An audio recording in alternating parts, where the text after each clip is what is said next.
Selamat datang di channel saya Serangga Gatal. Jangan lupa di subrek, like and share. Mimin doakan semoga kita sehat semua. Oke, kita mulai. Sui tahu laut. Dia melihat ke langit dan tertawa, sangat bahagia. Saya bahkan tidak berpikir untuk mematahkan kepala saya, keberuntungan yang berhubungan dengan reinkarnasi dikirimkan kepada saya seperti ini.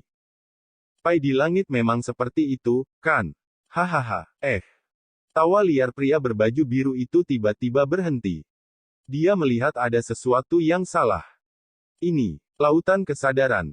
Pria berbaju biru itu tertegun, melihat sekeliling, dia tampak berdiri di atas lautan luas, ombaknya bergejolak, dan itu semua diubah oleh kekuatan jiwa yang berat dan agung. Lihat. Siapa di antara orang-orang di dunia yang bisa mengolah lautan pengetahuan seperti itu? Pria berbaju biru itu terkejut. Dalam masa hidupnya, dia adalah raja sejati dari alam kenaikan, dan dia hanya selangkah lagi dari bulu dan melonjak, peringkat di kelas abadi. Dengan pengalamannya, dia telah melihat lautan pengetahuan yang menakjubkan. Tapi apa yang dilihatnya membuatnya merasa luar biasa. Namun, lautan pengetahuan seperti itu muncul di Raja Kerajaan Kesatuan, yang terlalu mengejutkan.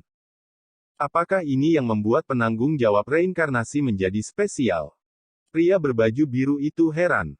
Dia tidak menunda, dia tiba-tiba mengulurkan tangannya, dan meremas segel dengan masing-masing tangan.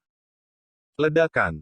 Sekilas, itu seperti jaring besar yang dibuang, benar-benar menutupi lautan kesadaran Sui. Ketika saya menempati tempat ini, saya dapat memurnikan jiwa anak ini, belajar dari pengalaman dan pengalamannya, dan mengekstraksi rahasia reinkarnasi darinya. Ya, tubuhnya baru berusia 20-an sekarang, dia mekar penuh, dan dia telah ditempa dengan sangat baik. Dengan sedikit pengorbanan, dia bisa berubah menjadi tubuh Tao saya. Benar saja, Tuhan bukan salahku. Meskipun bencana akhir Dharma menghancurkan tubuh dan jiwa utama saya, tetapi setelah keabadian, itu memberi saya ciptaan tertinggi yang cukup untuk membuat keabadian surgawi cemburu. Semakin pria berbaju biru itu memikirkannya, dia semakin bersemangat. Hatinya sangat bahagia sehingga jiwanya sedikit gemetar. Ledakan. Sial, itu. Mata pria berbaju biru itu tiba-tiba menjadi bulat. Dalam pelantikannya, dia melihat sebilah pedang muncul dari lautan kesadaran di kejauhan.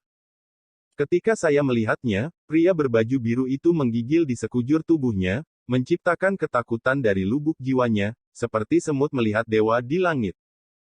Kejutan, kekaguman, dan ketakutan tidak bisa ditekan sama sekali. Apakah ini harta rahasia keabadian yang ditekan dalam jiwa? Tidak, Xianbao tidak akan pernah begitu menakutkan. Pria berbaju biru itu terkejut. Dia adalah raja sejati dari alam Juxia sebelum kematiannya, dan dia hanya selangkah lagi dari Dao abadi.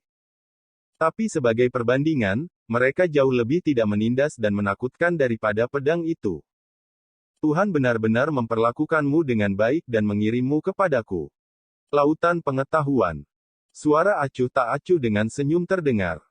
Jiwa ilahi Sui muncul, tersenyum dan menatap pria berbaju biru di kejauhan, mengaitkan jarinya, ayo, beri aku senyuman lagi. Pria berbaju biru itu tampak murung dan tidak pasti, dan tiba-tiba sosoknya berkedip, seperti kilat cian, dan membantai Sui. Sui mengangkat tangannya sedikit. Ledakan. Seolah-olah pria berbaju biru itu dihancurkan oleh palu raksasa para dewa, roh primordial itu melesat keluar, dan terdengar jeritan melengking dari bibirnya. Perhatikan baik-baik, ada banyak retakan pada roh primordialnya. Sial, bodoh. Pria berbaju biru benar-benar menyadari bahwa itu tidak baik. Dia berpikir bahwa mangsanya telah melemparkan dirinya ke dalam jaring. Nyatanya, dia adalah mangsa yang telah melemparkan dirinya ke dalam jaring. Saya tidak berani ragu sama sekali, pria berbaju biru itu berkedip, dan dia ingin bergegas keluar dari lautan kesadaran Sui. Ledakan. Ke atas. Pria berbaju biru itu berteriak. Dari roh primordialnya, cincin dewa biru meledak dengan cahaya peri yang cerah. Cincin Doutian bukaan roh. Harta karun ajaib dengan kekuatan besar. Tapi saat berikutnya, pria berbaju biru itu tercengang. Spirit Aperture Dou Tianhuan-nya tercabik-cabik dalam sekejap mata, dihancurkan oleh energi pedang yang menakutkan itu. Tidak. Pria berbaju biru berteriak ngeri, rekan Taois, saya mengaku kalah. Di tengah jalan, roh primordialnya hancur, berubah menjadi pecahan jiwa yang tak terhitung jumlahnya. Pada saat ini, Su Yi melihat kehidupan pria berbaju biru dari pecahan jiwa yang dengan cepat menghilang. Wang Yunhe. Kenangan jiwa Wang Yunhe, adegan demi adegan, muncul seperti penonton bunga, lalu menghilang dalam sekejap dan menghilang sama sekali. Sampai saat roh primordial Wang Yunhe benar-benar menghilang, Su Yi menemukan kebenaran bahwa Wang Pu telah dibawa pergi. Setahun yang lalu, Wang Yunhe, yang diam di batu pengisi rahasia surga, terbangun, menyebabkan penglihatan langit dan bumi, dan berita menyebar, yang menimbulkan sensasi di kota Zihe. Pada hari kedua, kekuatan klan Tao kuno, klan Zhou, dipanggil, dan mereka bergegas ke bengkel dewa dalam satu gerakan, mencoba merebut batu rahasia surgawi dan menekan Wang Yunhe. Untuk bertahan hidup, Wang Pu berencana mengambil inisiatif untuk menyerahkan batu aneh ini. Tanpa diduga, Wang Yunhe tiba-tiba mengambil tindakan, mengambil Wang Pu dan membunuh orang-orang kuat dari klan Zhou kuno dalam satu gerakan. Khawatir berita itu akan bocor, Wang Yunhe tidak aktif di sini, menggunakan tungku ajaib dari bengkel dewa dan api Jiu Qingdao untuk meredam harta bernama embrio pedang Singqi. Memahami ini, Su Yi tidak bisa menahan nafas. Wang Pu, benar saja, dia dilukai oleh lelaki tua bernama Wang Yunhe ini. Su Yi tidak banyak berpikir, menyingkirkan kekuatan di lautan pengetahuan, dan menatap Wang Pu yang lumpuh di tanah. Setelah diperiksa, Su Yi akhirnya memutuskan bahwa Wang Pu sudah mati, jiwanya telah ditelan, dan tidak ada kemungkinan untuk dibangkitkan. Wang Pu, aku telah membantumu membalas dendam. Jika kamu tahu sesuatu, kamu bisa beristirahat dengan tenang. Su Yi berbisik. Dia dengan lembut mengangkat ujung jarinya, dan api ilahi yang diubah oleh sisi lain dari makna mendalam jatuh ke tubuh Wang Pu. Dalam sekejap, jalan yang diselimuti bunga merah menyala di sisi lain muncul, menuju kegelapan tak berujung. Terlihat samar-samar, sebuah afterimage muncul, itu adalah Wang Pu. Dia tampak sangat lega, dengan senyum di wajahnya, dia melambai ke arah Su Yi, dan berjalan di jalan menuju ke sisi lain, menghilang sepenuhnya. Semacam monster. Saat ini, obsesi Wang Pu telah dilampaui oleh Su Yi dengan makna mendalam dari sisi lain, yang dapat dianggap sebagai pelepasan dalam arti lain. Su Yi berbalik dan datang ke tungku ajaib. Sebelumnya, Wang Yunhe menggunakan Jiu Qingdao Fire dan Wan Miao Furnace untuk memurnikan harta yang disebut embrio pedang Singqi di sini. Su Yi datang ke depan, melihat-lihat, warna aneh muncul di alisnya. Apa yang disebut embrio pedang Singqi adalah prototipe pedang Dao yang dilebur dari ratusan bahan ilahi tingkat bulu yang sangat berharga. Seperti embrio sebuah benih, ia belum benar-benar ditempa. Itu murah bagiku. Mengambil kesempatan ini sudah cukup untuk menyusun kembali pedang dunia sepenuhnya. Teknik pemurnian artefak misterius muncul di benak Su Yi. Namanya sangat sederhana, disebut 12 pedang.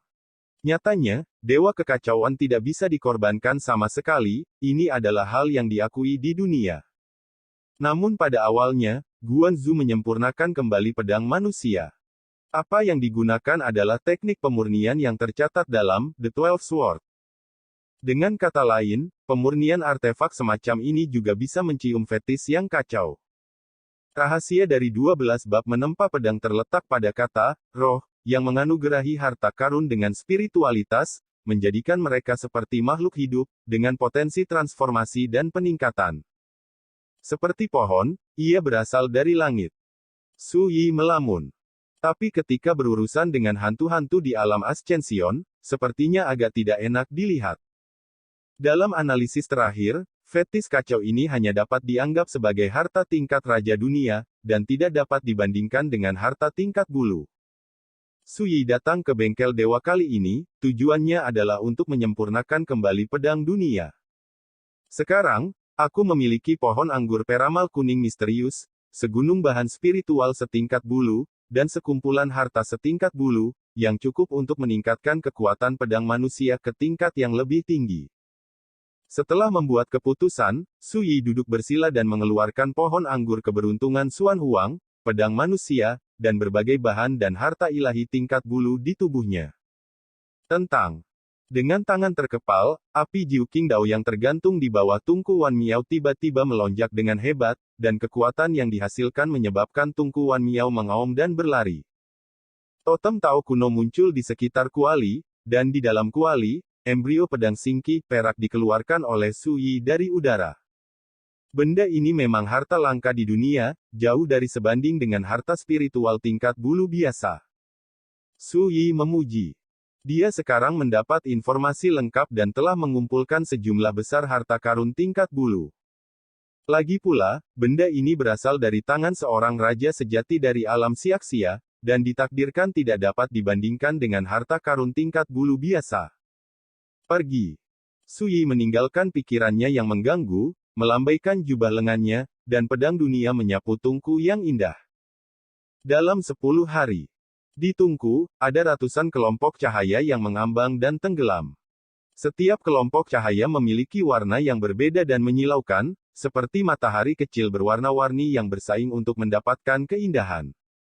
Dan semua kelompok cahaya menghadirkan susunan yang unik dan indah, menjaga di depan kelompok cahaya kacau yang terletak di tengah. Itu adalah kelompok cahaya yang dibentuk oleh peleburan pedang manusia. Kelompok cahaya lainnya terdiri dari Xuan Huang Fortune Fin, embrio pedang singki, segel Nanyu, dan ratusan bahan dan harta ilahi tingkat bulu lainnya. Di depan tungku luar biasa, Su Yi menghela nafas panjang dan merasa lelah. 10 hari. Kelompok cahaya itu, yang tampaknya sederhana, sebenarnya dicetak dengan berbagai dekrit, susunan, pola dao, dan totem misterius. Padat dan rumit. Dan ini baru langkah pertama. Langkah selanjutnya adalah melemparkan pedang, dan setiap langkah tidak boleh ceroboh. Su Yi menghentikan gerakannya, mengeluarkan ramuan itu dan menelannya untuk meditasi. Hingga 3 hari kemudian, dia memulihkan basis kultivasinya ke kondisi puncaknya, lalu bangkit dan meninggalkan aula. Pada hari itu, Su Yi menggunakan 4 bendera formasi perunggu sebagai basis formasinya, dan membuat formasi terlarang di pintu masuk gua bawah tanah ini. 4 bendera susunan perunggu adalah rampasan perang yang dimenangkan dari wanita dengan rok delima di Tianjin Xianmen, yang dapat membentuk susunan pembunuhan tingkat bulu yang disebut pemakaman dunia Sanhai. Tidak perlu berkorban sama sekali, itu bisa ditata, dan kekuatannya cukup untuk membersihkan kultivator alam bayi berdarah. Di hari yang sama, Su Yi mulai menempa pedang. Selang waktu. Sudah setengah bulan sejak Su Yi memasuki bengkel. Selama periode ini, dunia bergolak, dan serangkaian peristiwa sensasional terjadi.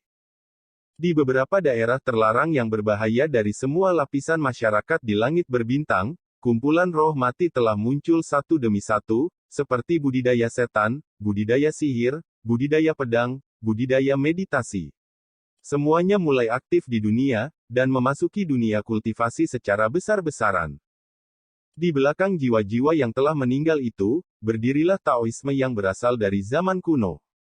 Beberapa penganut Tao kuno memilih untuk bekerja sama dengan penganut Tao saat ini untuk memperluas situs kekuatan mereka dengan cepat dan merekrut murid ke dunia luar. Era baru akhirnya tiba. Silsilah Dao tingkat kenaikan telah keluar. Jika kamu bisa beribadah di dalamnya dan berlatih, mengapa kamu tidak bisa membuktikan jalan Dao Ascension di masa depan? Pola lama zaman adalah bangunan akan runtuh, dan dunia akan lebih baik dari generasi saya. Bukankah ini dunia emas di mana saya yang terbaik? Taoisme tingkat bulu yang menghilang ditakdirkan untuk mendominasi dunia di masa depan.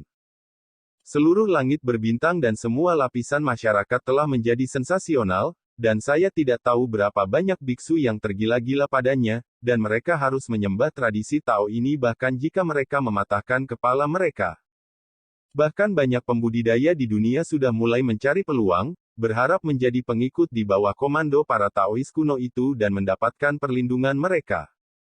Aduh, jiwa-jiwa yang mati itu semua adalah makhluk menakutkan yang selamat dari zaman kuno. Sekarang mereka memperluas wilayah mereka dan merekrut murid. Dapat diperkirakan bahwa dunia ditakdirkan untuk bergolak. Orde lama runtuh, tatanan baru belum terbentuk, di masa yang kacau dan bergejolak ini. Ada juga banyak tokoh senior yang khawatir, mengira bahwa munculnya tradisi Tao kuno itu akan membawa darah dan pembunuhan yang tak terhitung jumlahnya ke dunia. Tapi apakah itu penolakan atau penerimaan? Semua orang tahu bahwa era baru akan datang dengan cepat. Di masa depan, dunia pasti akan memasuki masa kekacauan dan kekacauan seperti sekelompok pahlawan yang saling bersaing. Dibandingkan dengan kekacauan di dunia, 6 penjaga kuno Taoisme dan raksasa langit berbintang itu semuanya tampak sangat tenang, dan mereka tidak pernah mengacaukan proporsinya. Nyatanya, kekuatan teratas di dunia ini, sejak beberapa tahun yang lalu, telah merencanakan dan mempersiapkan diri dengan baik. Saya juga mengharapkan ini terjadi cepat atau lambat, dan tentu saja saya tidak akan berantakan. Dalam setengah bulan yang sama, sebuah berita yang menarik perhatian dunia menyebar ke seluruh langit berbintang. Klan Taois kuno Zong mengumumkan kepada publik bahwa barang antik lama klan mereka, Zong Tianquan, telah menginjakkan kaki di jalan berbulu dan kembali dari area terlarang Feixian. Berita ini secara langsung menyebabkan gempa besar di dunia, dan saya tidak tahu berapa banyak kekuatan besar yang menontonnya. Apakah ini berarti barang antik tua dari keluarga Zong dapat disebut sebagai orang pertama yang menginjakkan kaki di jalan berbulu sejak awal waktu? Seseorang gemetar. Meskipun, dunia telah lama mengetahui bahwa roh-roh mati dengan kebijaksanaan itu semua adalah eksistensi yang menakutkan di jalan menuju kenaikan. Demikian pula, berita tentang Zong Tianquan menginjak jalan berbulu telah menyebar ke seluruh langit berbintang beberapa waktu lalu. Tapi bagaimanapun, ketika jam Tianquan belum kembali dari area terbatas Feixian. Dan sekarang, Zong Tianquan kembali. Kembalinya dia seperti membuka pendahuluan baru, artinya orang-orang di dunia ini telah menempuh jalan bulu yang menghilang selamanya. Siapa yang tidak bisa kaget dan gemetar? Senior Zong Tianquan mungkin bukan orang pertama yang menginjakkan kaki di jalur bulu, tapi dia pasti orang pertama yang dikenal dunia dengan jelas. Sepertinya akan ada banyak orang berbulu kontemporer yang lahir di masa depan. Diskusi seperti ini dipentaskan di semua lingkaran langit berbintang. Demikian pula, selama periode ini, diskusi tentang Sui juga menjadi salah satu topik yang paling banyak dibicarakan di langit berbintang. Alasannya sangat sederhana, roh-roh mati dalam Taoisme kuno itu mungkin dapat melampaui dunia saat ini dan berdiri di atas jalan. Sui, yang bisa mengendalikan kekuatan reinkarnasi, adalah musuh bebuyutan mereka. Ini sudah ditakdirkan, Sui pasti akan menjadi musuh bersama para Taois Taiko itu. Untuk penonton, ketika menghadapi tradisi Tao kuno itu, hanya ada dua pilihan yang tersisa, menyerah atau mati. Seseorang menghela nafas. Memang, tidak peduli seberapa kuat penonton itu, dan dapat membunuh hantu-hantu itu di alam bayi berdarah, seiring berjalannya waktu, pasti akan ada hantu yang lebih kuat yang lahir. Penonton sendirian. Bagaimana kita bisa bersaing? Seseorang dengan tenang menganalisis, belum lagi penjaga kuno Tao dan raksasa langit berbintang di dunia, tidak ada kekurangan permusuhan terhadap penonton. Menurutku, jika penonton benar-benar tidak bisa menahannya, mungkin itu berarti era lama benar-benar telah berakhir. Namun tak lama kemudian, banyak yang membantah pandangan ini. Salah. Berapa lama master penonton bereinkarnasi? Jangan lupa, ketika dia berada di alam bintang Xuan Huang beberapa tahun yang lalu, master penonton hanyalah basis kultivasi kerajaan. Dan hari ini, beberapa tahun kemudian, Guanzu adalah raja dari dunia yang bersatu. Ketika Taoismenya jauh melampaui puncak kehidupan sebelumnya, bahkan roh-roh yang telah meninggal dari dunia bayi yang berdarah itu bukanlah lawannya. Berikan lagi. Awasi Tuhan untuk beberapa waktu, mengapa khawatir tidak bisa menginjakkan kaki di alam yang lebih tinggi di masa depan? Mengapa Anda takut dengan tradisi Tao kuno itu? Menurutku, di masa depan, siapa yang bisa mendominasi pasang surut dunia tidak diketahui. Beri penonton waktu lagi. Oh, apakah menurutmu para Taois kuno itu akan mentolerir peningkatan pesat penonton? Apakah menurutmu raksasa langit berbintang dan penjaga kuno itu akan menyaksikan Tuhan menjadi lebih kuat?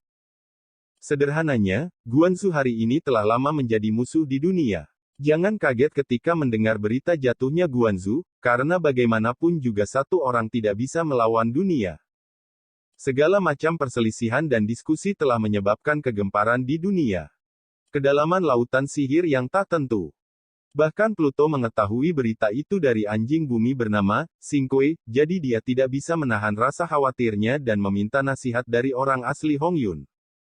Senior, Paman Su, apakah dia akan baik-baik saja? Orang asli Hongyun sedang memegang teko dan menyirami bunga. Ketika dia mendengar kata-kata itu, dia berkata tanpa sadar, jika orang yang bertanggung jawab atas reinkarnasi itu abadi, selama dia tidak kehilangan kekuatan reinkarnasi, bahkan jika dia mati, dia akan memasuki dunia lagi. Satu reinkarnasi, mengapa khawatir? Pluto tertegun sejenak, lalu mengangguk pelan, sepertinya benar. Kehidupan masa lalu Sui adalah guru pedang Xuanjun, dan kehidupan masa lalu guru pedang Xuanjun adalah Guanzu. Tidak diragukan lagi, dia yang bertanggung jawab atas reinkarnasi tampaknya tidak perlu mengkhawatirkan kematian. Aku berharap orang itu melakukan jungkir balik yang besar. Tudok Singkue bergumam. Itu selalu memandang rendah Sui. Yang lain tahu itu bukan anjing biasa, tetapi hanya Sui yang memperlakukannya sebagai anjing sungguhan, dan bahkan mengusap kepalanya dengan kasar. Itu terlalu banyak intimidasi. Tiba-tiba, Tugou teringat sesuatu dan bertanya, Tuan, Primo Qingchou mengundang Anda untuk menghadiri konferensi Dharma Kungsian, apakah Anda akan pergi? Orang asli Hongyun tampaknya tidak sadar, dan berkonsentrasi menyirami bunga sendiri. Anjing lokal segera tahu bahwa pemiliknya sama sekali tidak tertarik dengan kelompok makhluk abadi ini, jadi dia tidak bertanya lagi. Candi Jekong. Mengapa kamu menargetkan tuan mudaku, apa yang terjadi di dunia ini? Wei San khawatir. Biksu Kongshi berkata dengan ceroboh, jangan khawatir, saudara laki-laki saya Guanzu bukan seorang vegetarian, terlebih lagi, dengan dukungan patriark dan senior Kingshi saya, apa yang Anda takutkan? Tidak jauh dari sana, Sword Immortal Kingshi dan Sword Mong Jiekong saling memandang, dan sudut bibir mereka berkedut tanpa terasa. Ya, mereka telah ditipu oleh orang ini. Sui, yang sedang melemparkan pedang, tidak menyadari semua yang terjadi di luar. Waktu berlalu, dan setengah bulan lagi telah berlalu. Hari ini, orang-orang di kota Zihe tiba-tiba mendengar nyanyian pedang yang aneh, seperti suara dewa dari jarak 9 hari, bergema di bawah langit. Pada saat ini, semua orang di kota gemetar, tidak peduli seberapa tinggi atau rendahnya mereka, dimanapun mereka berada, apapun yang mereka lakukan, mereka semua menghentikan gerakan mereka dan tanpa sadar mengangkat mata ke langit. Di bawah langit cerah, saya tidak tahu kapan awan biru emas muncul. Pada awalnya, itu hanya mencakup radius 10 mil. Awan semakin tebal dan besar. Di lapisan awan, guntur melonjak, dan nyala api mengalir. Aura kehancuran yang mengerikan menyebar ke seluruh dunia, menyelimuti langit di atas kota Zihe. Di gua bawah tanah itu, Sui juga mengantar saat paling kritis untuk casting pedang. Sukses atau gagal? Sekian dulu update-annya, tunggu lanjutannya di channel saya Serangga Gatal, di subscribe ya guys.